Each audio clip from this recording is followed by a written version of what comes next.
Šiame video aš noriu jums papasakoti apie dilgėlių raugą, kaip jį pasigaminti, kaip naudoti, kiek kartų naudoti, kaip skiesti. Šiandien aš juos matau pirmą kartą po tręšimo ir galiu pasakyti, kad nerealiai gražiai atrodo. Sveiki, žali lapai.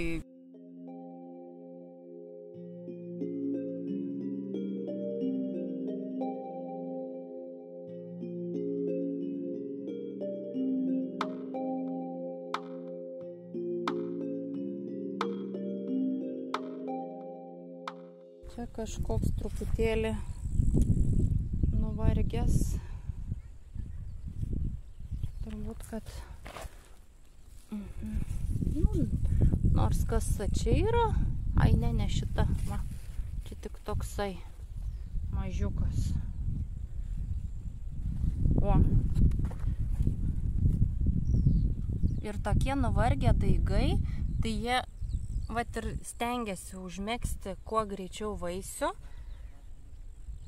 jį subrandint, kad sėklos būtų ir kad pasidaugintų. Bet čia nėra geras dalykas, kad jisai užmezgė.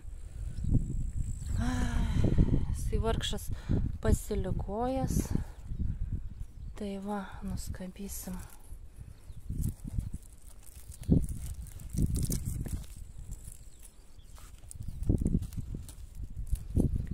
Taip.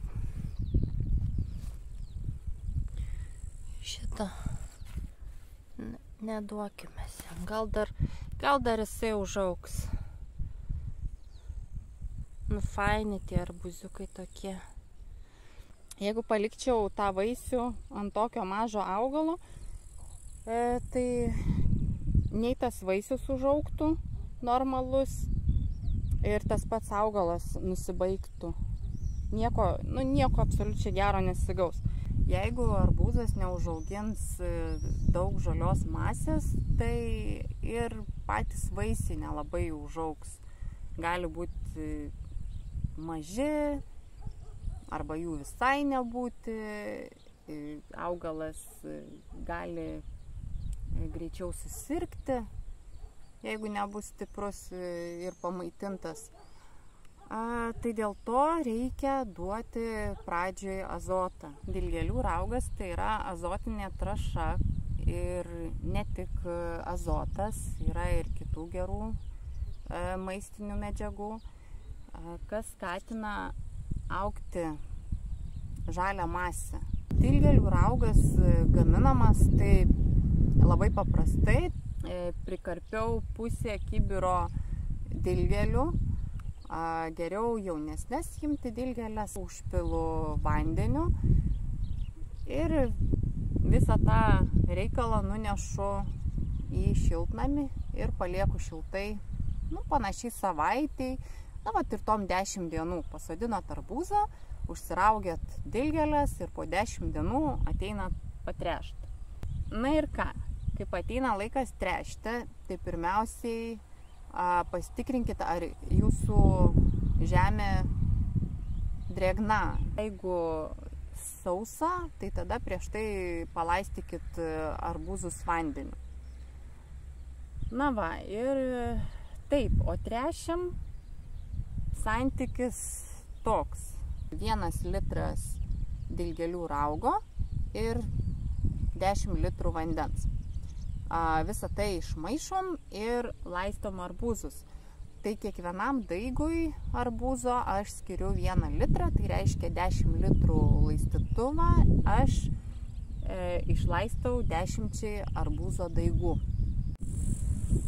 Esu dabar prie kitos arbūzų lysvės. Čia pasodinta yra maždaug 152, jeigu gerai suskaičiavau. Irgi puikus rezultatas po tręšimo dilgėlėm ir mąstau, kad aš dar vieną kartą patręšiu jomis. Galima tręšti dilgėlėm 2 kartus. Pirmą kartą tręšiam 10 dienų po pasodinimo, antrą kartą tręšiam po tręšimo praėjus 14 dienų. Iš tikro, tai labai džiaugiuosi savo šitų arbūzų laukeliu. Labai gražiai atrodo tie augalai ir per tiek metų, kiek aš auginu arbūzus, tai pirmi metai, kada aš tiek daug jų auginu, visų pirma, ir visų antra, šiemet tikrai aš labai stipriai pasidomėjus, labai stipriai skaičiau ir dariau viską pagal instrukcijas. Išskyrus, kad aš jų nedengiau agroplėvele, nes tiesiog labai nervuoja, kad ta agroplėvelė tiesiog labai greitai suyra ir jinai, nežinau, mėnesį laiko gal atlaiko. Bent jau aš nežinau, kokią reikia pirkti agroplėvelę. Gal žinote jūs, kuri nesuirtų nuo saulės ir tarnautų, nors 2-3 metus. Tai mielai, tikrai dangstyčiau aš juos, taip kaip visi ir anksčiau sodinčiau. Nes šitus arbūzus aš pasodinau tik tais po birželio, neatsimenu, birželio kažkur 5. Pradėjau sodinti, man atrodo. Tai va, o kiti jau sodina gegužės ten nuo 20 gal jau, tai ten dar jeigu uždengi, tai iš viso ten žaliuoja, dabar jau viskas, jau vos ne arbūzų skina. Labai tikiuosi, kad mano džiaugsmo, kaip atrodo mano šiandien daigai, labai tikiuosi, kad to džiaugsmo mane sugadins tas baisusis vytulys. Bet aš jau turiu mintį, ką aš darysiu toliau su šitais arbūzais ir analizve, kad apsaugočiau. Tai apie tai aš papasakosiu kitame video. Sekit mano kanalą ir sužinosit dar ne vieną gerą dalyką apie arbūzus.